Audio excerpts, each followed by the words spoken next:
So here I am with Muss. Tell us why you're here tonight. Again, we're doing some fundraising for Mark's family. You know, Mark sadly passed away a few weeks ago. We buried him on Monday. Well, his funeral was on Monday, he got cremated. So we're here today.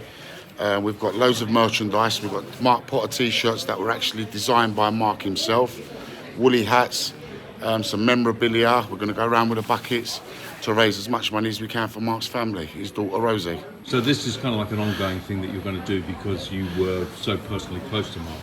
Yeah. Mark was my best mate, and I've been working with other people, you know, like Jim Hemmings, Paul Webster, Noel Teeley, Alan Mortlock, just doing whatever we can to raise money for Mark. And you're going to continue with the yearly football match that you organise? Yes, we are. It's going to be in memory of Mark Potter and Connor Feeney, John Feeney's son. We're going to do that every year in memory of Mark. Yes, we are. So how devastating has it been that he's passed? Oh, mate, I'm absolutely broken. I'm absolutely broken. I am. I can probably hear it in my voice. Every time I think about it, I'm devastated, mate. Devastated. I think he left he's such a personality. He left an impression on so many people. He's such a big loss, isn't it? Oh, it's massive, mate. Massive. Like the amount of people that have been contacting me, offering me their condolences, and people contacting me with their own little stories with Mark. You know, I come out of prison a long time ago, and I met Mark, and he took me under his wing.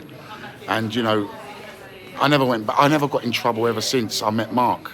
And my wife even says, if it wasn't for Mark, you would probably be banged up in prison.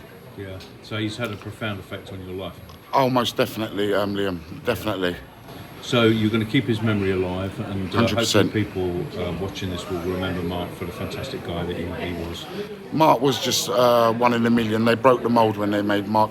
Liam, you don't need me to tell you. You knew Mark on a personal yourself. Yeah. You was at the funeral yourself. You see how many people were there. Yeah, it was fantastic. It was a beautiful funeral, I thought. And did you decide, you carried the coffin? Yes, I did. With others. Did you decide not to speak? I couldn't speak. I'm going to be honest with you. I found it a struggle the whole day at the funeral.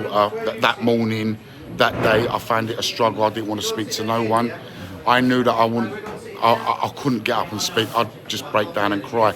And I don't think that's what the family wanted to see. Noel, he done a fantastic speech. Yeah, beautiful. It was fantastic. Yeah, Charlie, and not forgetting his wife Lisa, the only Potter we recognise as his wife. Yeah, absolutely. And I thought it was a fantastic funeral. The whole ceremony was just fantastic. It was a lot of humour, a lot of laughs, because Mark was so funny, wasn't it? Oh, Mark was hilarious. He was a practical joker all the time. Yeah. Tell you one time, right? So we was in the cafe after training one day, and I've left my bag on the table. I said, I'm just going to the toilet, Mark. So I've come back, had my food, got in my car, and all of a sudden I started craving fish and chips. I'm thinking, why am I craving fish and chips? I went home, craved fish and chips all day, all night. The next day on the way to the gym, craving fish and chips again. We went back to the same cafe, and one of our mates said, I'm going toilet. Mark opened his bag and started putting salt and vinegar in his boxing gloves. Then I realised that's why I was craving fish and chips. Absolutely. Well, thank you for all the good work that you've done for him, and you're still fundraising tonight, which is fantastic. Yeah, it's not just me. You know, I've got to thank Jim Hemmings, Paul Webster, Noel Teeley, Alan Mortlock, Lee Spence. We've all come forward and stepped up and done our little bit. Yeah, but it's not just me. Fantastic. Thanks very much. Thank you, Liam.